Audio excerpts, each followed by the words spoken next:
DXRF to the DXRF 101.9. Dengue cases sa Zamboanga sumipa. Kaya isa pa sa walang nasaakang mulong ang job loss. Quantum technology sumusulong sa larangan ng medisina. Albert Kian nagkalitang bagong record para sa Zamboanga.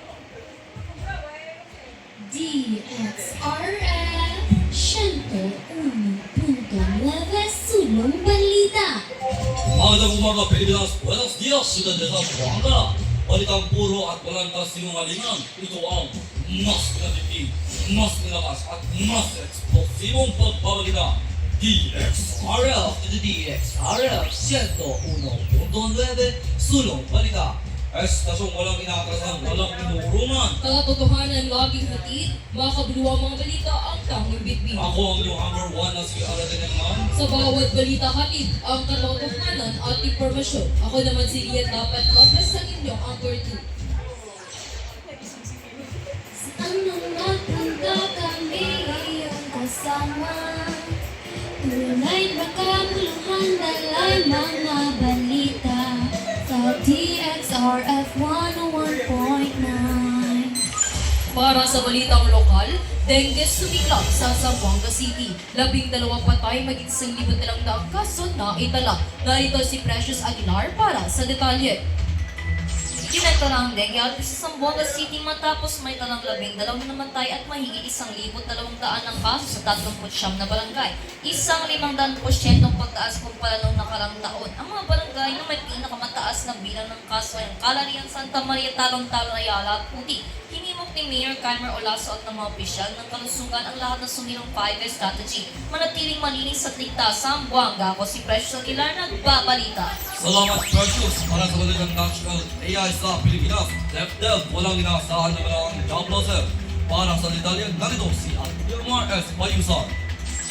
Itong ika-14 ng Agosto, iniyayag ng Department of Economy, Planning and Development ang pananaw nito sa posibleng epekto ng artificial intelligence sa mga trabaho. Ayon kay Kalihi Marsenio Balisican, nananatiling matatag at walang naitalang kawalan ng trabaho ang industriya ng IT-BPM. Dagdag ng DepEd, bagamat maaaring baguhin ng AI ang paraan ng pagtatrabaho, hindi ito nangangahulugang mababawasan ang mga ito. Sa halip, hinihikayat ang mga manggagawa na paunlarin ang kanilang kasanayan, lalo na sa paggamit ng makabagong teknolohiya. Ako si Aliyah Mar Payusan, Arangkada.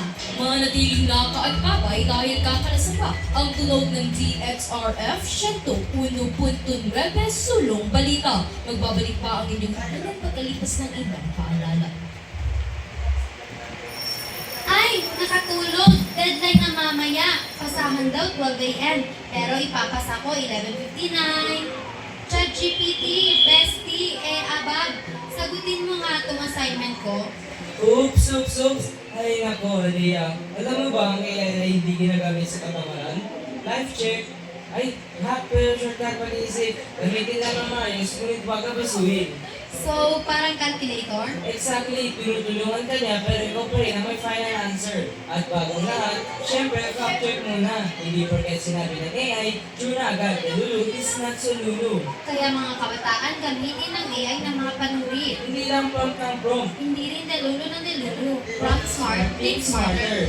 AI gamitin bilang kasangkapan, hindi kapalit ng iyong kaisipan. Isang paalala mula sa Department of Information and Communications Technology at ng impinan nito.